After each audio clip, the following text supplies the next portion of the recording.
Dominato dall'imponente mole del settecentesco castello dei Conti Brandolini, l'abitato Recison di Valmarino si apre alla vista dei suoi visitatori in una serie di deliziosi e pittoreschi squarci.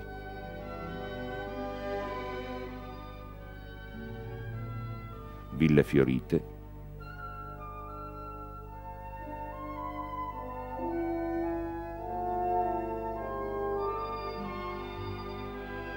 chiese,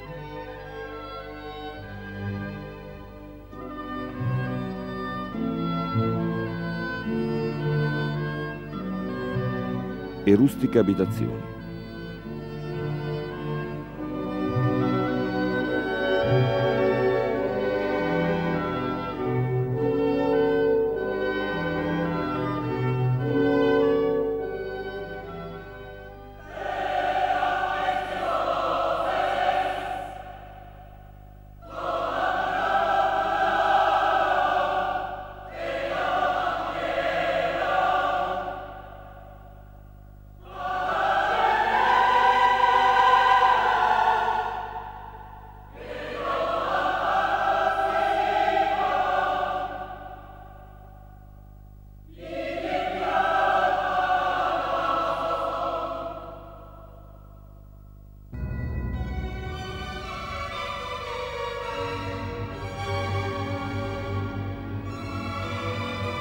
A nord del paese, sui due versanti di questo sperone roccioso, 2348 stele metalliche ricordano tutti gli alpini della provincia di Treviso caduti in guerra e in pace.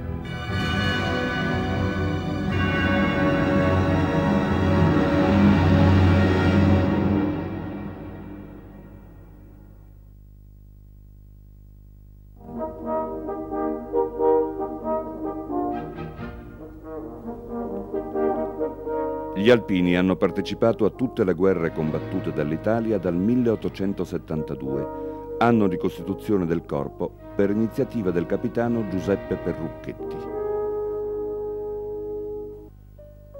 Il primo impiego avviene in Eritrea, nell'ambito delle campagne coloniali condotte dal nostro paese tra il 1887 e il 1897. Nel dicembre 1895 sbarca in Africa un battaglione di 4 compagnie alpine. Lo comanda il colonnello Davide Menini. Il 1° marzo dell'anno successivo il reparto partecipa alla tragica battaglia di Adua, che segna il totale fallimento della politica di espansione coloniale voluta da Francesco Crispi. Pesante il bilancio. Dei 950 alpini che formavano il Battaglione Alpini d'Africa, tornarono in Italia un ufficiale, un sottufficiale e 93 soldati.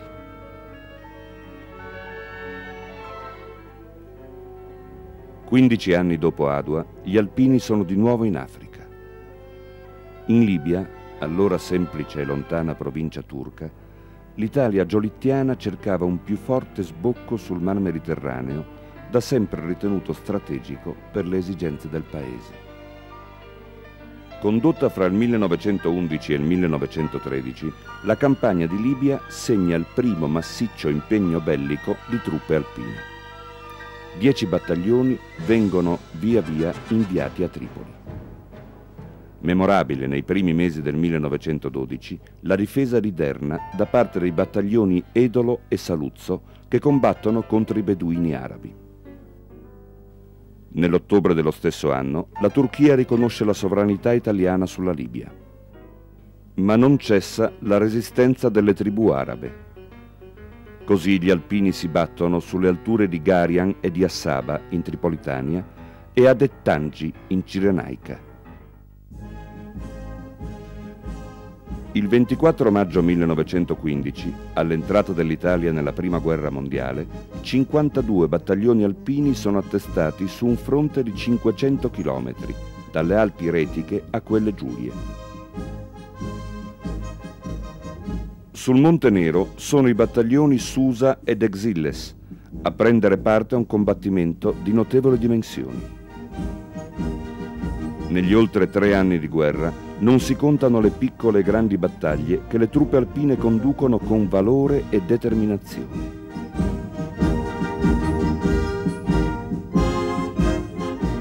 Dai ghiacciai dell'Adamello al passo del Tonale, dall'altopiano della Bainsizza al massiccio del Grappa, dalle postazioni sull'Ortigara a quelle sul Pasubio, si susseguono episodi sanguinosi ed eroici.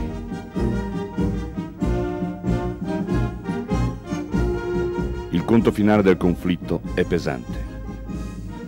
260.000 alpini mobilitati, 40.000 i caduti e i dispersi, 76.000 feriti, 11.600 ricompense al valor militare.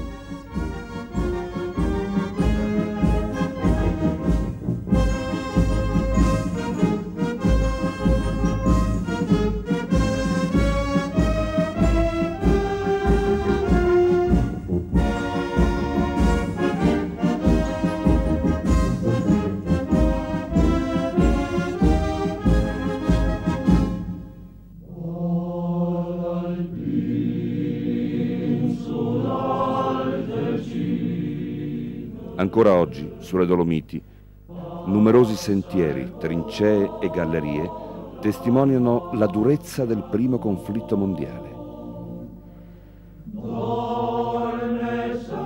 Di particolare interesse il sentiero storico sul Monte Piana, nelle Dolomiti di Sesto, dove austro-ungarici e italiani si fronteggiarono dal maggio 1915.